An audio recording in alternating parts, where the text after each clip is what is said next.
Hello everyone. तो unit first some basic concepts of chemistry का आज हम एक्सरसाइज क्वेश्चन नंबर 2 मतलब 1.2 को सोल्व करेंगे।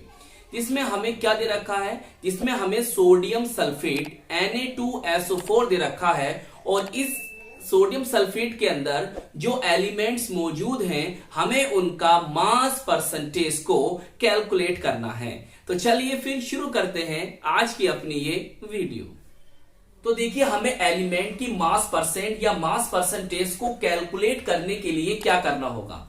तो देखिए जो हमें कंपाउंड दे रखा है, हमें क्या दे रखा है Na2SO4 जिसे हम कहते हैं सोडियम सल्फेट। तो हमें पहले सोडियम सल्फेट का मोलिक्यूलर मास या मोलर मास को कैलकुलेट करना होगा, निकालना होगा।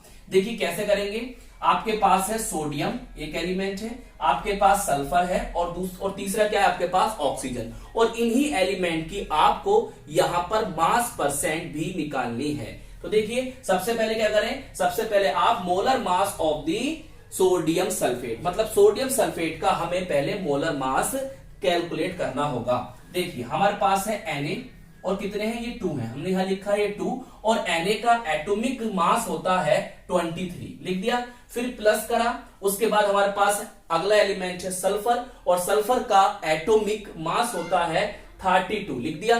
फिर प्लस ऑक्सीजन है आपके पास 4, आपने 4 लिखा, इनटू इसका एटॉमिक मास होता है कितना 16 आपने लिख दिया। सबकी जब आपने कैलकुलेशन करी है तो उसके बाद जो आपका फाइनल रिजल्ट आता है वो आता है 142U। क्लियर। यू को कहते हैं हम यूनिफाइड मास, जो आजकल AMU एटॉमिक मास यूनिट के प्लेस पर लिखा जाता है।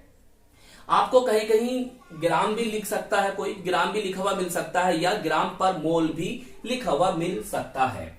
अब देखिए आप सोडियम सल्फेट या किसी भी कंपाउंड्स के अंदर जो डिफरेंट एलिमेंट्स होंगे उनकी मास परसेंट या मास परसेंटेज को कैलकुलेट करने के लिए जो फॉर्मूला आप अप्लाई करोगे वो फॉर्मूला कुछ इस तरह से होगा। देखिए मास परसेंट या mass percentage of element equal to atomic mass of element. जिस एलिमेंट का आप मास परसेंट निकाल रहे हो उसका आपको एटॉमिक मास लिखना होगा, और जिस कंपाउंड के अंदर आप उस एलिमेंट को देखा है आपको उसका मोलर मास लिखना होगा। जैसे हम सोडियम का निकालेंगे तो सोडियम को हमने किसके अंदर से निकाल रहे हैं, उसका मास परसेंटेज निकालना है किसके अंदर से, इसके अंदर से, तो हमें इसका मोलर मास लिखना होगा। सल्फर को भी हमने इसी के अंदर से निकालना है और ऑक्सीजन को भी हमें इसी के अंदर से मास परसेंटेज निकालना है। तो हमें सोडियम सल्फेट का यहां पर मोलर मास लिखना होगा और जिस एलिमेंट का हम मास परसेंट निकालेंगे उसको हम यहां पर लिखेंगे। बताइए फॉर्मूला समझ में आ गया।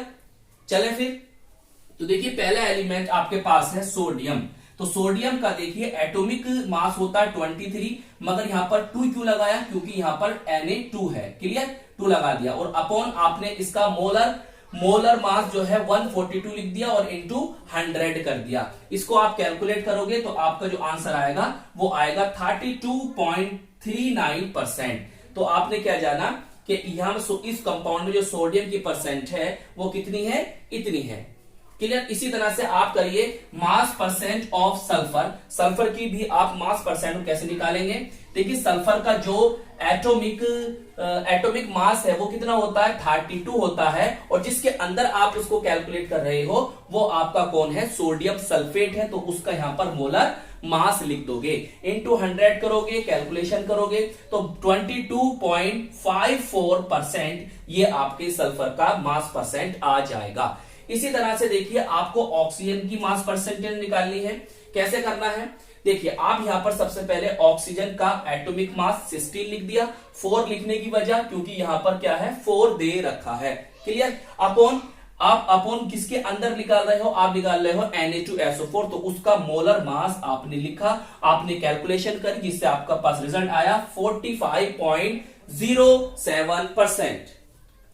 इन तीनों एलिमेंट की आप परसेंटेज जोड़ोगे तो आपको 100 आउट ऑफ 10 हो जाएगा। देखिए अगर आप ऑक्सीजन की मास परसेंटेज को इस तरह से नहीं निकालना चाह रहे हैं तो एक तरीका और है आप ऑक्सीजन की मास परसेंटेज को निकालने का। वो कैसे, देखिए आप लिखिए mass percent of oxygen equal to 100 करिए माइनस जो आपको एलिमेंट दे रखे हैं। कौन कौन से एलिमेंट है आपके पास, सोडियम है और आपके पास सल्फर है। तो सोडियम की परसेंटेज लिखिए जो आया, क्लियर। और जो सल्फर की परसेंटेज आई, कितनी आई थी, इतनी आई थी, इनको लिखिए। इनको आपस में जब आप जोड़ोगे तो इनका इतना आंसर बनेगा, क्लियर। सोडियम की और सल्फर की परसेंटेज को जब आपस में ऐड करोगे तो 54.93 आएगा, और इसको आप 100 में से लेस करोगे तो आपके पास देखिए वही आंसर आएगा जो यहां पर आया है।